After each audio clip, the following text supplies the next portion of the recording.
Shalom, mari kita bersama-sama kembali dalam sesi yang sangat menarik ini, yaitu di Menara Doa.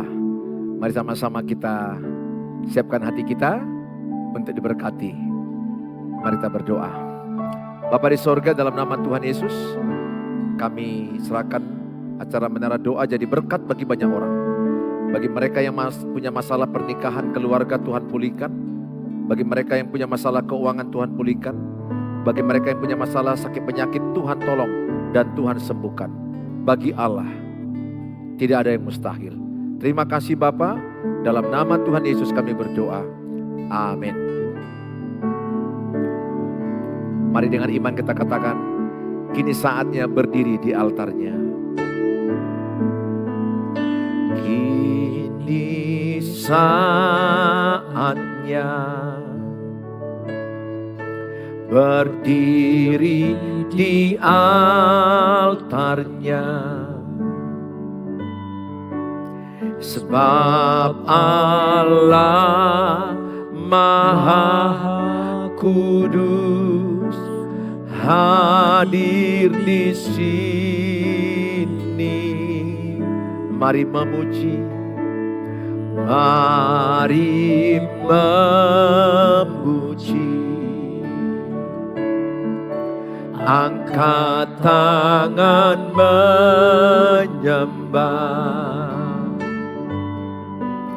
sebab Allah Maha Kudus hadir di sini. Mari kita katakan, kini saatnya,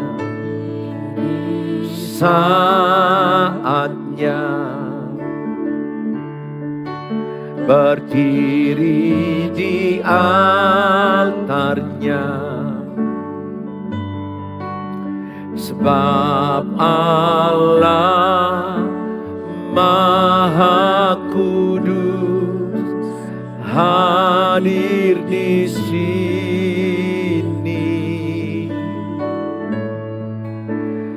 Mari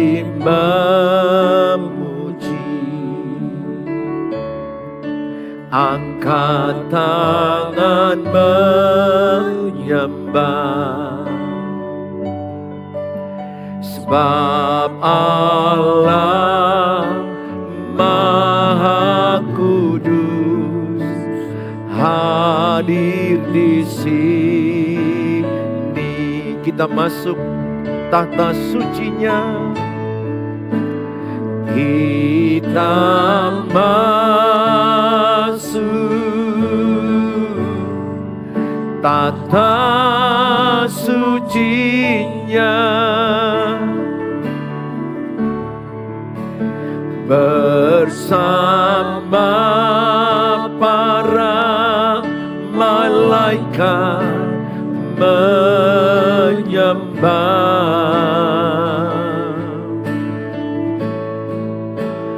Mari puji Yesusku,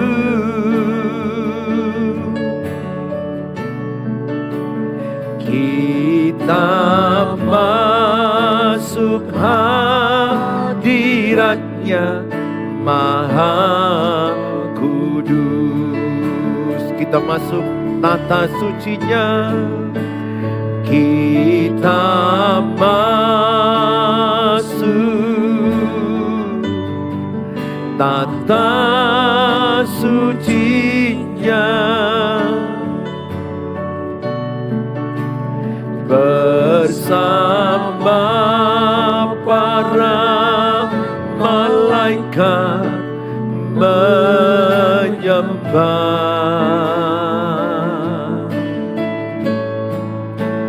Mari puji Yesusku,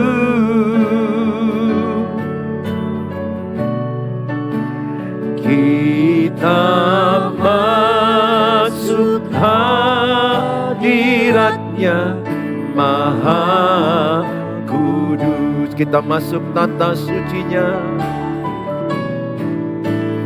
Kita masuk tata sucinya, bersama para malaikat menyembah.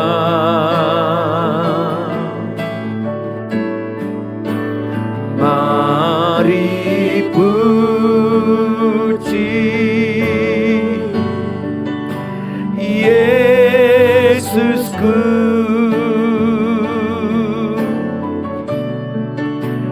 kita masuk hadiratnya Maha Kudus. Mari sama-sama Bapak Ibu kita masuk ke hadirat Tuhan dan kita berkata, Yesus kami puja, kami sembah sebagai Raja.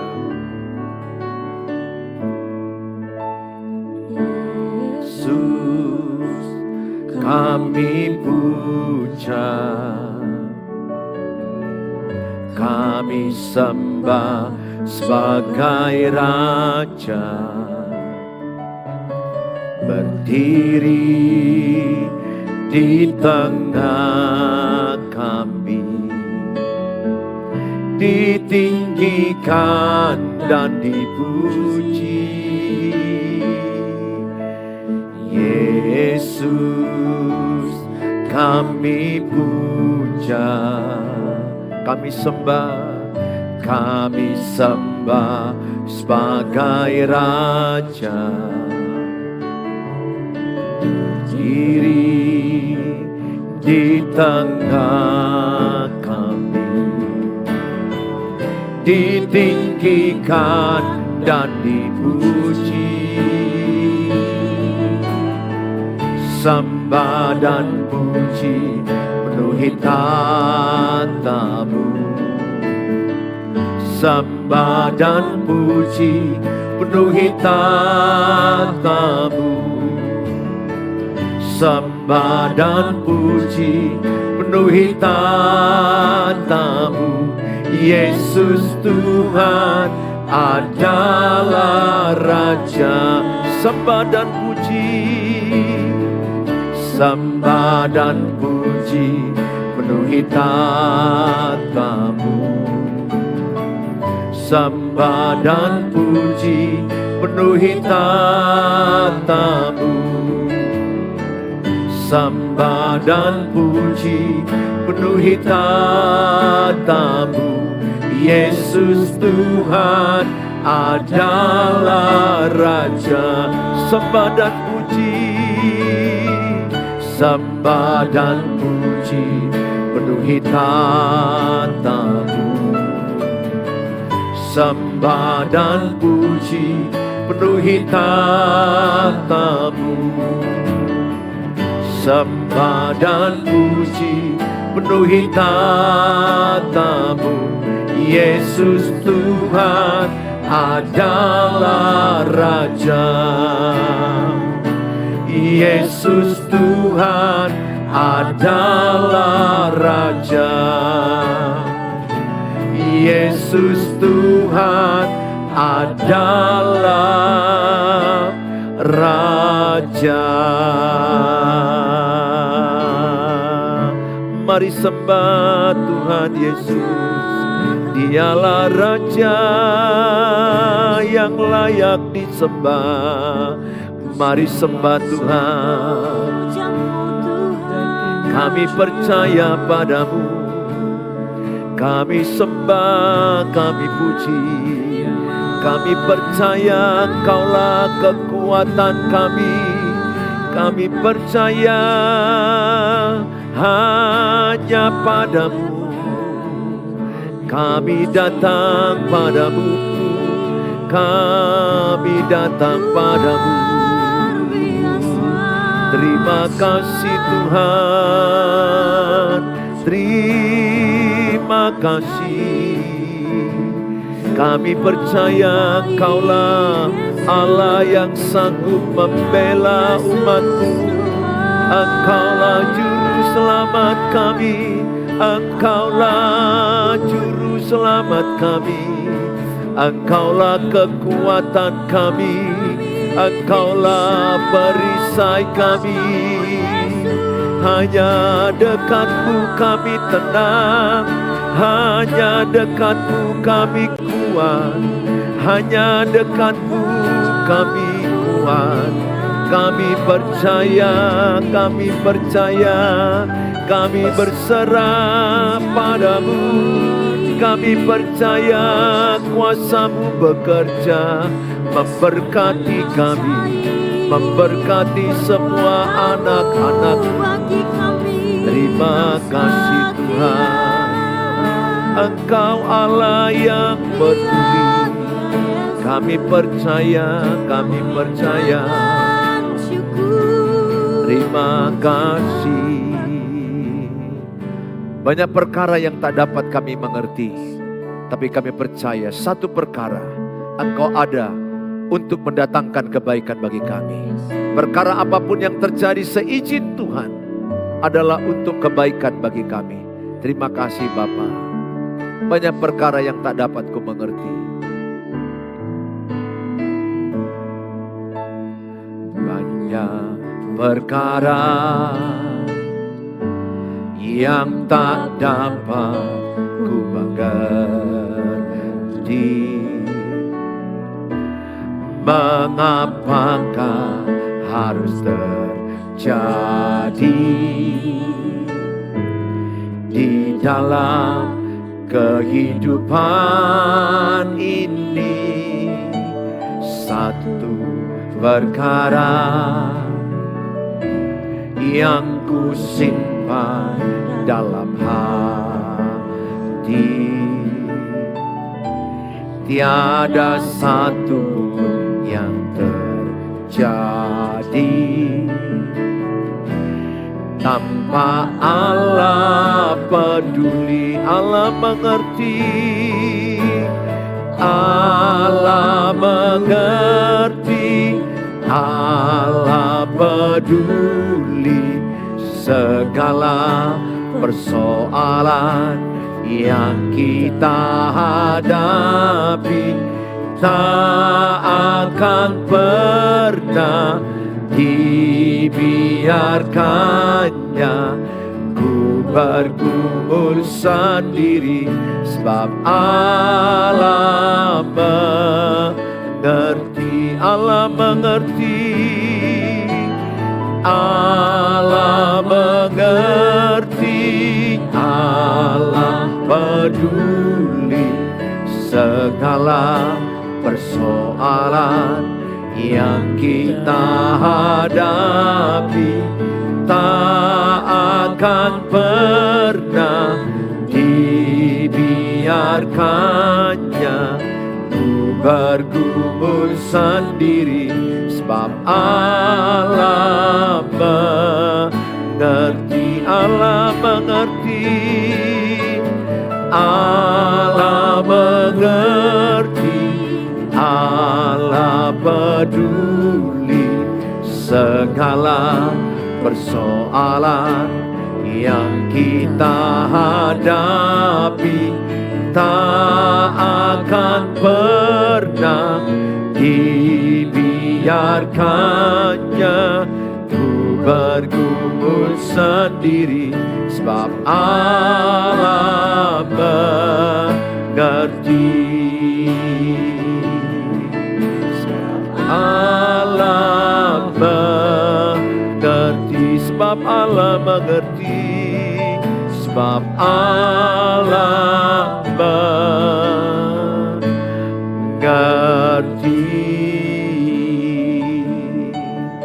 Terima kasih Bapa, kami siapkan hati kami diberkati dengan firman Allah. Amin. Saudara yang saya kasihi, hari ini saya membawakan tema 4 jenis cara pasutri menghadapi masalah. Saudara yang saya kasihi, firman Allah berkata bahwa 1 Korintus 10 ayat 13, pencobaan-pencobaan yang kamu alami tidak melebihi kekuatanmu. Jadi saya hanya mau berkata kepada saudara, apapun masalah saudara, saudara lebih kuat dari masalah. Makanya tulis dalam kolom, katakan saya lebih kuat dari masalah. Itu yakinkan dalam dirimu. Apapun masalah saudara, 1001 masalah saudara, coba tulis dalam kolom, saya lebih kuat dari masalah. Ini penting, keyakinan ini penting, dasarnya apa? Ayatnya 1 Korintus 10 ayat yang ke-13. 1 Korintus 10 ayat 13 katakan, pencobaan-pencobaan yang kamu alami adalah pencobaan-pencobaan biasa. Biasa di situ banyak orang yang mengalaminya, banyak orang yang mengalaminya. Jadi suami berkhianat, istri berkhianat, banyak orang mengalaminya. Banyak sekali. Bahkan dari 10 pernikahan sekarang 7 sudah terindikasi mengalami pengkhianatan. 7 dari 10. Jadi sangat banyak. Enggak hanya pasangan bapak, enggak hanya pasangan ibu. Banyak sekali. Pencobaan-pencobaan yang kamu alami adalah pencobaan-pencobaan biasa yang tidak melebihi kekuatanmu. Nah ini dasarnya. Berarti saya lebih kuat dari masalah saya. Ibu lebih kuat dari masalah ibu. Bapak lebih kuat daripada masalah bapak. Jadi kita lebih kuat dari masalah. Coba tulis dalam kolom, saya lebih kuat dari masalah. Ayatnya mana? 1 Korintus 10 ayat 13, tulis itu. 1 Korintus 10 ayat 13, itu hafal. 1 Korintus 10 ayat 13, coba tulis di kolom. 1 Korintus 10 ayat 13, tulis di kolom. Itu intinya adalah bahwa pertama intinya masalah kita itu biasa. Biasa itu artinya banyak orang mengalami. Kan sering sekali ibu-ibu bilang, hanya aku yang paling pahit dalam dunia ini. Hanya aku yang paling berat menghadapi masalah hidup. Hanya aku yang paling berat masalah pernikahan. No, semua orang berat. Semua orang berat. Cuma mungkin level atau jenisnya beda-beda. Yang kedua, 1 Korintus 10 ayat 13 adalah pencobaan-pencobaan yang kemarin, pencobaan biasa yang tidak melebihi kekuatanmu. Yang ketiga dikatakan 1 Korintus 10 ayat 13 bahwa Tuhan sudah menyediakan jalan keluar supaya engkau kuat menanggungnya. Nah, coba tulis dalam kolom, Tuhan sudah menyiapkan jalan keluar masalah hidupku. Coba tulis. Yang kedua, Tuhan sudah menyiapkan jalan keluar masalahku. Tulis. Tuhan sudah menyiapkan jalan keluar masalahku. Itu keyakinan penting. Karena apa yang ibu yakini itu yang jadi. Sering sekali kan yang kita dengar, aku udah gak kuat, aku udah gak kuat, aku udah gak sanggup. Jangan ucapkan itu. Ibu, bapak harus berkata, aku kuat. Aku lebih kuat dari masalahku. Kenapa? Karena Tuhan Yesus ada dalam dirimu.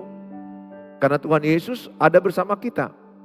Pencobaan-pencobaan yang kita alami itu sudah dibuat Tuhan jalan keluarnya. Jadi tulis, Tuhan sudah menyiapkan jalan keluar masalahku.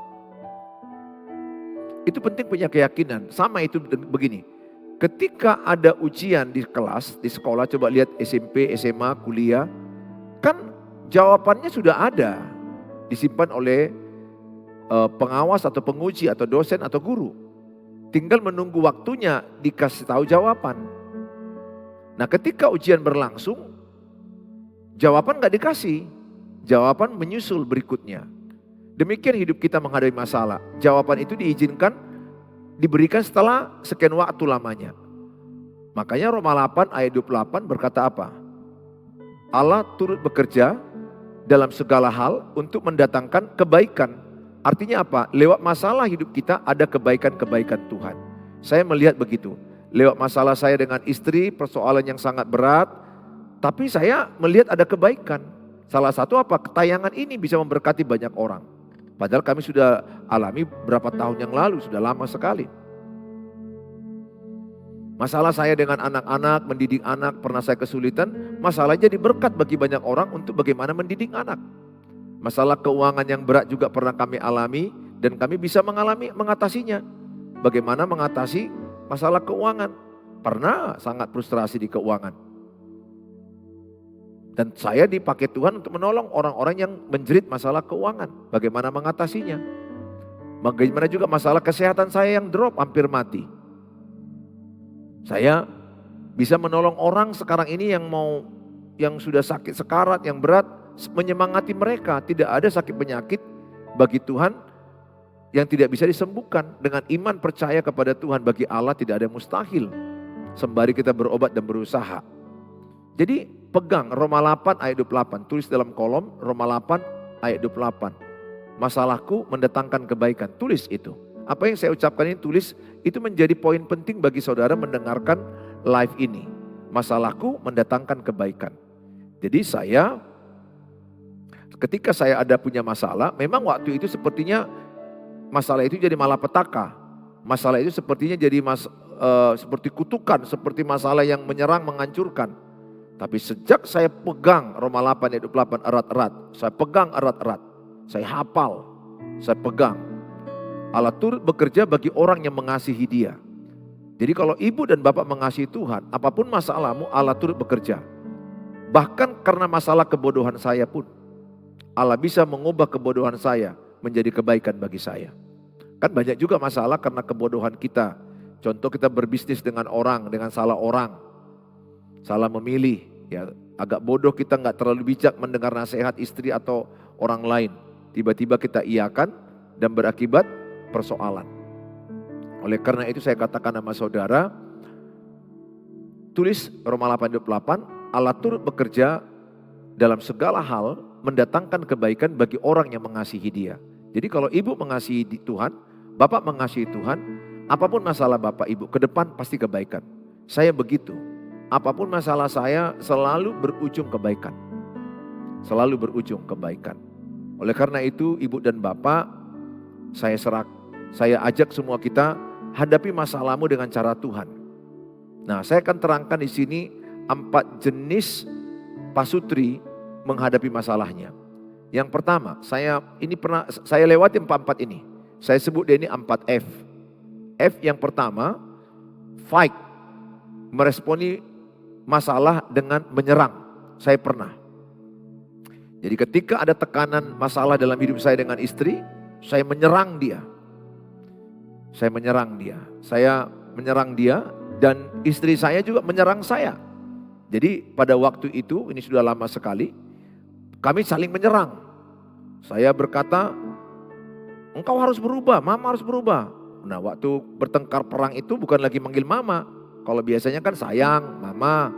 Sekarang udah pakai kau. Kau harus berubah. Nah, bahkan pernah sekali kata binatang saya keluarkan dari mulut saya.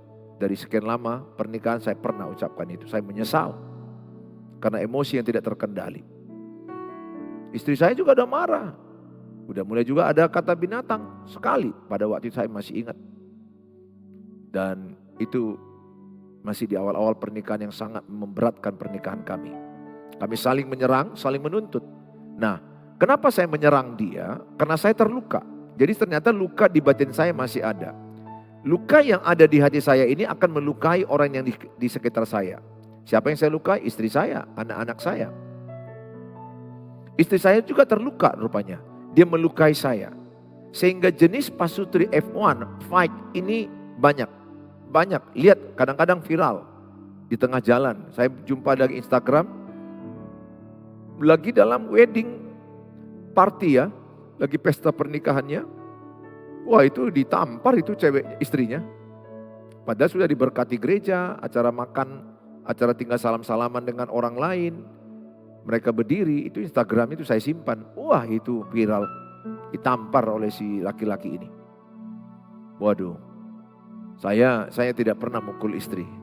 Kata-kata verbal yang menyakiti iya. Melempar benda tidak kena dia tapi ke arah dinding saya lempar. Gelas pernah, tapi ke arah dinding karena saya emosi. Jadi fight, menyerang. Orang yang menyerang ini adalah yang tipenya orangnya terluka. Jadi sebelum dia menikah, dia terluka dengan orang tuanya, terluka dengan saudaranya. Luka itu dibawa di pernikahan mereka. Dan mereka akhirnya saling melukai. Nah, Ini orang yang terluka. Orang yang terluka itu akan kelihatan kalau marah dia bentak-bentak. Kalau saudara lihat ada pemimpin, kalau marah bentak-bentak, lempar sesuatu, pukul meja, kata binatang, tidak terkendali. 100% dia adalah orang yang terluka di hatinya. Dia belum berdamai dengan luka hatinya. Dia belum berdamai dengan kepahitannya. Dia belum mengampuni orang yang menyakiti dia. Sehingga luka itu dibawanya kemana-mana. Kapan nanti ada orang merangsang lukanya, katakanlah dia terluka karena direndahkan masa lalu. Jadi ketika dia mendengarkan orang merendahkan dia, lukanya penganga, lukanya terpancing. Maka ibarat pistol, pelatuknya itu ditarik dan keluar. Bam. Nah, itu dia. Jadi tinggal menunggu rangsangan untuk lukanya itu keluar tembakannya atau emosinya, marahnya. Ada orang yang terluka karena ditolak. Jadi karena masa kecilnya dia banyak tertolak, maka ketika pasangannya menolak dia, nggak menerima seperti yang dia harapkan, dia marah, lempar barang, kata-kata binatang, menyakiti. Jadi banyak orang yang terluka, sehingga harusnya yang menikah itu adalah si wanita lukanya sudah sembuh dulu. Si pria lukanya sudah sembuh dulu. Sehingga mereka masuk dalam pernikahan sudah sembuh lukanya. Berdamai dengan masa lalunya. Dia gak kepahitan lagi dengan orang tua. Dia gak kepahitan lagi dengan saudaranya. Dia gak kepahitan lagi dengan orang yang menyakiti dia. Sehingga ketika mereka masuk pernikahan, mereka sudah sembuh luka dengan masa lalu. Nah, yang terjadi apa pernikahan sekarang? Makanya lihat pernikahan sekarang, sedikit ada masalah mau cerai. Emosi, marah, minta cerai. Sesudah cerai, baru nangis-nangis. Kita Kristen tidak bisa bercerai kecuali kematian. Makanya dalam pertengkaran jangan pernah ucapkan kata cerai. Jangan pernah ucapkan kata pisah. Itu yang paling banyak, salah satu itu adalah orang yang terluka. Luka lamanya belum selesai. Makanya dia kalau ada masalah, fight. Berantem, fighting, fighter, penyerang. Ada loh suami tampar istrinya. Ada juga istri pukul suaminya. Sudah marah, sudah luka dia. Ada lagi yang sampai menghilangkan nyawa pasangannya. Ada. Saudara sudah tentu tahu itu. Banyak viral. Istri membunuh suami, suami membunuh istri. Karena luka. Bukan hanya menyerang verbal, fisik, dan bahkan menghabisi nyawanya. Saudara harus, bagaimana caranya supaya saudara bisa lukanya selesai? Sembuh luka batinmu dengan cara mengampuni. Berdamai dengan masa lalu. Berdamai dengan orang yang menyakiti. Berdamai dengan orang yang membuat engkau terluka pada masa lalu. Bawa dalam doa. Lepaskan pengampunan. Katakan sama-sama, saya lepaskan pengampunan. Nah, saudara kalau sudah melepaskan pengampunan, bukan berarti lupa yang pernah disakiti. Saudara ingat peristiwa itu menyakitkan, tapi saudara sakitnya udah hilang. Itu dia bedanya. Karena mengampuni itu bukan melupakan. Kita tetap punya daya ingat, sel memori sel. Jadi kapan ketika engkau dipukul, ditunjang, disakiti, dihina, itu akan ingat. Makanya jangan sakiti pasanganmu, jangan sakiti istrimu, jangan sakiti suamimu. Karena itu akan ingat. Suami yang membentak istri, itu berapa kali kau bentak dia gak lupa. Sekali yang kau bentak 10 tahun yang lalu dia ingat itu. Apalagi istri. Istri itu modalnya kan menyimpan masalah. Makanya saya sedih melihat istri yang dibentak suami. Masalah boleh terjadi, bicarakan baik-baik. Semakin engkau bentak istrimu, lukanya makin parah. Bayangkan kalau dia dibentak selama 5 tahun. Dibentak selama 10 tahun. Dipukul lagi, bayangkan. Wah, maaf, itu ibarat kertas robek, hancur. Ya, terkoyak-koyak itu hatinya. Gak bisa, ingat. 2 yang gak bisa kembali. Waktu gak bisa kembali. Perkataan gak bisa kembali.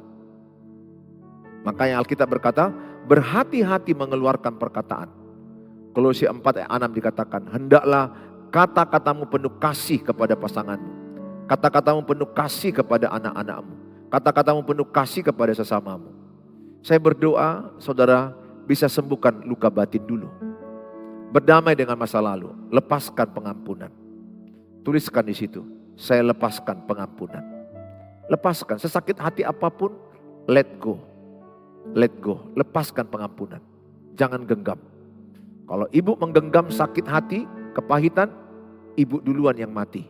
Mati rohani, mati jiwani, lama-lama mati badani. Karena sakit hati itu adalah racun bagi diri sendiri. Kalau ibu mengampuni, yang diuntungkan pertama siapa? Dirimu, diri saya sendiri. Jadi saya tidak mau menggenggam sakit hati. Saya lepaskan pengampunan kepada orang yang menyakiti saya, kepada orang yang merendahkan saya, kepada orang yang memfitnah, menggosip saya. Saya lepaskan berkat. Lepaskan berkat. Yang diuntungkan siapa? Diri sendiri. Diri sendiri. Itu model pasutri yang paling banyak sekarang ya. Anak-anak muda yang menikah, fight. Siap tempur, menyerang. Yang kedua, ada F yang kedua, menyelesaikan masalah itu dengan flight. Flight artinya adalah menghindari masalah. Ada suami menghindari masalah dengan istri, lari ke narkotika, lari alkohol, lari ke pelacuran, lari ke tempat hidup yang membuat dia tidak menghadapi masalah. Ada yang saking parahnya lari ke pengadilan. Banyak orang tidak mau menghadapi masalah. Jadi masalah itu nggak boleh kita lari, hadapi. Cuma waktunya kapan boleh, saatnya kapan boleh, tapi harus dihadapi. Jangan dipaksa juga harus saat itu. Saya begitu, kalau istri saya tidak terkendali, saya nggak mau menjawab-jawab. Saya tidak mau membalas ucapan dia. Saya banyak diam, saya banyak bekerja, nyapu, nyuci piring, membereskan. Nanti reda emosi istri saya, baru kami makan di luar, baru saya sampaikan. Jadi saya sampaikan ketika emosinya sudah reda, keadaannya lebih tenang. Lagi makan, berdua, dia lagi senyum, ketawa, aku masukkan masukan supaya masalah itu selesai. Kalau dulu saya nggak terlatih. Kalau istri saya emosi marah, saya jawab, saya balas. Dan akibatnya adalah dia makin terbakar. Dan akibatnya dia juga makin nggak terkendali, saya tidak terkendali. Anak-anakku yang terbakar dan hancur. Makanya masalah itu harus dihadapi. Ya, ada orang F yang kedua ini flight, menghindar, nggak mau. Semakin ibu menghindari, semakin bapak menghindari, masalahmu makin menumpuk. Emosi negatifmu jadi penuh.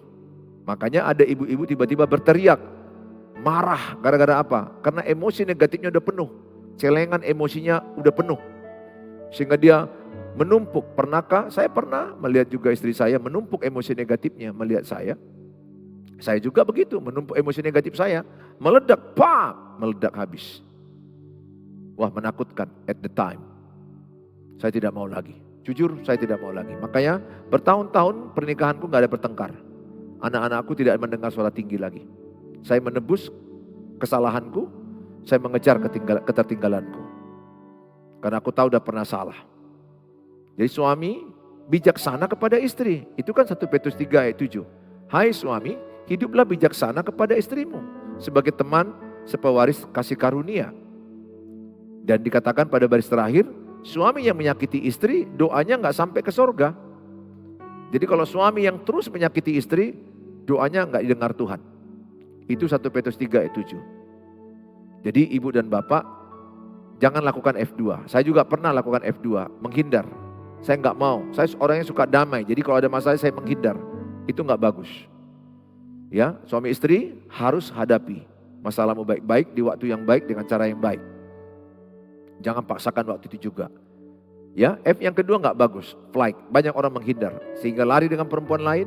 Seorang suami, istri lari dengan laki-laki lain. Ingat ya, ketika kalian letih bertengkar, letih dan capek, ini bisa masuk orang ketiga. Kapankah masuk orang ketiga? Kapankah masuk wanita idaman lain, pria idaman lain?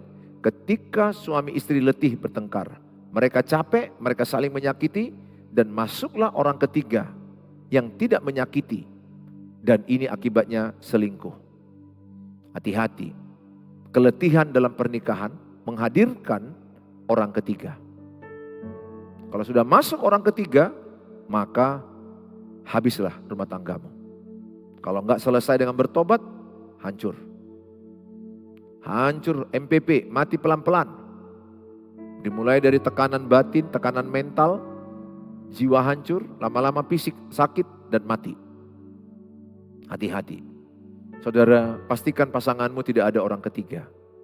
Dalam pernikahanmu tidak ada orang ketiga. Selalu yakinkan, ucapkan bahwa aku setia kepada papa kalau dia istri. Suami, ucapkan kepada istri, saya begitu. Saya setia kepada mama.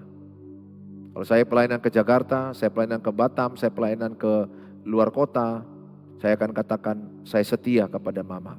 Don't worry. I love you so much. Saya cium, saya peluk, kami berdoa, baru saya berangkat. Saya belajar menyampaikan rasa setiaku kepada dia. Jangan takut, karena memang di mana-mana sekarang kan perselingkuhan marak. Lihat film drakor, sinetron Indonesia, di mana-mana kan yang dipertontonkan adalah hadirnya orang ketiga, film India. Yang mereka buat film itu kan adalah apa yang terjadi sebenarnya dalam dunia nyata. Banyaknya hadir orang ketiga. Nah, itu kepada pernikahan yang capek berantem, letih berantem. F yang ketiga, ada orang menghadapi masalah dengan F yang ketiga, yaitu freeze. Nah, saudara tahu freezer? Beku. Kulkas ya, freezer. Beku. Mati rasa. Jadi ada yang sudah sampai level yang ketiga. Tadi level pertama kan F1, fight, berantem. F yang kedua, menghindar karena sudah nggak mau berantem lagi. F yang ketiga, mati rasa, beku. Nah, mati rasa beku karena letih dalam menghadapi konflik yang sama. Dan ini bisa berakibat frustrasi dan akhirnya bercerai. Dan ada juga yang bunuh diri karena keletihan, udah mati rasa dia. Ada loh istri yang bilang sama suaminya, aku udah gak peduli kau, mau mati kau, mau hidup kau terserah. Aku urus diriku sendiri. Nah ini istri yang sudah freeze. Ya, ada istri yang bilang gitu. Aku gak peduli Pak Pendeta, suamiku itu mau mati dia, mau selingkuh dia, mau banyak perempuan, mau 1000 perempuan, 100 perempuan, terserah. Aku sudah gak urus dia. Nah ini sudah mati rasa. Padahal mereka belum cerai. Tapi sudah fase freeze, mati rasa. Ada juga suami yang freeze, mati rasa. Tapi lebih banyak wanita, 70%. Makanya di pengadilan perceraian itu, paling banyak minta perceraian itu adalah istri. Karena istri banyak tersakiti, terkecewakan. Saudara yang saya kasih, mari kita sama-sama lakukan F yang keempat. F yang keempat adalah face, katakan face. Face artinya adalah hadapi baik-baik, bicarakan baik-baik, di waktu yang baik, intonasi yang baik, di tempat yang baik. Percayalah dengan face, saudara bisa menyelesaikan masalah dengan baik. Aku berdoa, lakukan, hadapi. Jangan bertengkar, jangan menghindar, jangan sampai mati rasa. Tidak ada gembok yang tidak ada kunci. Tidak ada masalah pernikahan yang tidak ada solusi. Tuhan Yesus memberkati kita. Yang terakhir adalah hadapi face, hadapi baik-baik, bicarakan baik-baik, doakan baik-baik, diskusikan baik-baik, di tempat yang baik, cara yang baik, intonasi yang baik. Hasilnya pasti baik-baik. Mari kita berdoa. Bapa di sorga, kami bersyukur Tuhan. Kami serahkan dalam tangan-Mu semua pernikahan yang sedang mau menyelesaikan masalah. Supaya mereka menghindari pertengkaran. Jauhlah dari kami pertengkaran suami istri. Walaupun ada masalah, kami akan hadapi baik-baik. Jauhkanlah daripada kami menghindar dari masalah. Jauhkan daripada kami mati rasa terhadap pasangan kami. Biarlah kami melakukan face, menghadapi masalah bersama-sama, berdoa gandengan tangan suami istri dengan anak-anak. Dengan iman, kami percaya masalah kami selesai di dalam Tuhan Yesus. Kami doakan baik-baik, bicarakan baik-baik, di tempat yang baik, intonasi yang baik, cara yang baik, kata-kata yang baik. Kami percaya pasti ada solusi kepada masalah kami. Terima kasih Bapa. Inilah doa kami. Biarlah keluarga demi keluarga semakin rukun damai.